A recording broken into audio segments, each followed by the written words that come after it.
You wake up, check your phone, and instantly you feel behind. Someone just got promoted. Someone just bought a house. Someone else is traveling the world again. You haven't even brushed your teeth. And it already feels like you're losing a race you didn't know you were running. You look at your own life, and suddenly it doesn't feel like enough. You should be doing more. You should be further ahead. You should have figured it out by now. But no matter how hard you work, how many things you achieve, how much progress you make, that feeling doesn't go away. So what's going on? Why do you always feel like you're falling behind, even when you're not? Today, Bigfoot's going to show you why your brain is tricking you and how to finally get off the mental treadmill that never lets you rest. Let's go deep into the jungle. In the gorilla forest, there's a rule. If you keep looking at another monkey's banana pile, you'll never enjoy your own. Bigfoot learned this the hard way. Every time he gathered enough food, he'd see another gorilla with a bigger stash, a shinier cave, a louder cheer from the group. So he'd hustle harder, gather more, build more, brag more. But the feeling didn't leave. It only got louder. Because the jungle, like the modern world, is full of signals. And some of those signals are messing with your peace. Let's break down the 3 brain glitches that make you always feel behind no matter how far you've come. Let's start with social comparison bias. The reason your brain constantly ranks you against everyone else. Your brain evolved in tribes. Back then, knowing your status meant survival. If someone ran faster, climbed better, gathered more, they got more mates, more food, more power. So your brain had to compare. It kept you motivated, kept you in check.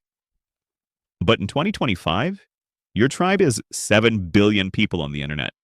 Every scroll shows you someone who's richer, happier, hotter, more productive, more fulfilled. And because you're wired for comparison, you assume that's the standard. It's not. You're comparing your behind the scenes to everyone else's highlight reel, their after photo to your during, their 10th draft to your first idea. Bigfoot once saw a gorilla with a gold-covered branch and thought, wow, well, I'm just a loser with a stick. Turns out it was painted and hollow. Now let's talk about the hedonic treadmill, the trap that makes progress feel like standing still. You finally get the job, the partner, the recognition, the money. You feel amazing for a bit. Then, back to normal. The joy fades, the goalpost moves. You want more. That's the hedonic treadmill, your brain's tendency to adapt to new levels of success and then crave the next one. No matter how far you climb, your brain resets the baseline. What was once a dream becomes the new normal, and suddenly, you're chasing again. You're not ungrateful. You're just wired to move.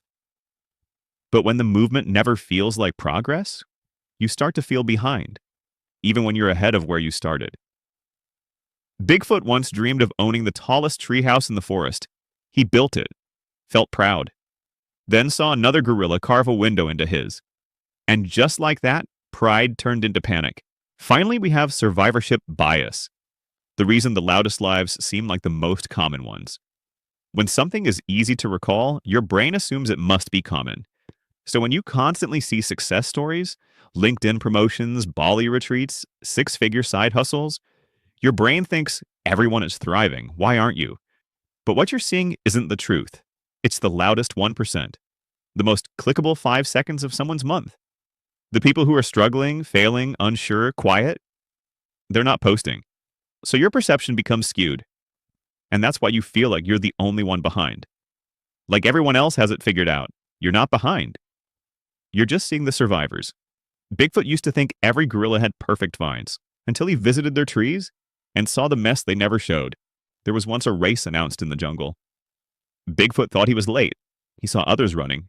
He heard stories of finish lines, trophies, songs. So he ran, hard, fast, chased vines, built ladders, skipped rest.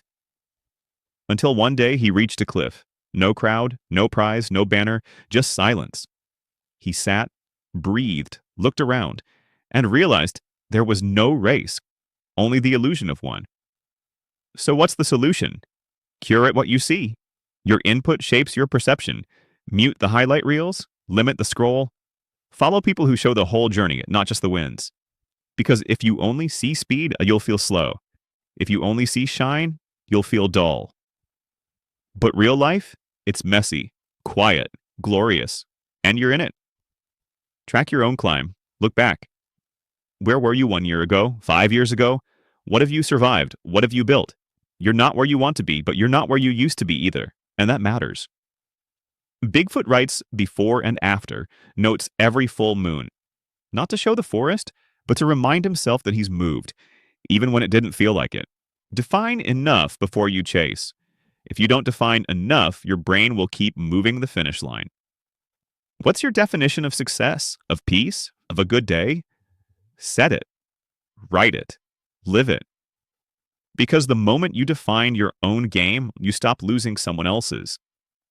You always feel behind because your brain was built for survival, not serenity. It compares, it chases, it clings to what's loud, but you can override it. By remembering everyone's timing is different, everyone's feed is filtered, and progress is often quiet. You're not late, you're on your path, and you're further along than you think. So take a breath. Look around. You're not behind. You're becoming. If this hit you in the chest, it means your brain's working exactly as it was designed. Now let's rewire it. Subscribe for more breakdowns of life's invisible traps. Narrated from the jungle by a very wise gorilla, Bigfoot out.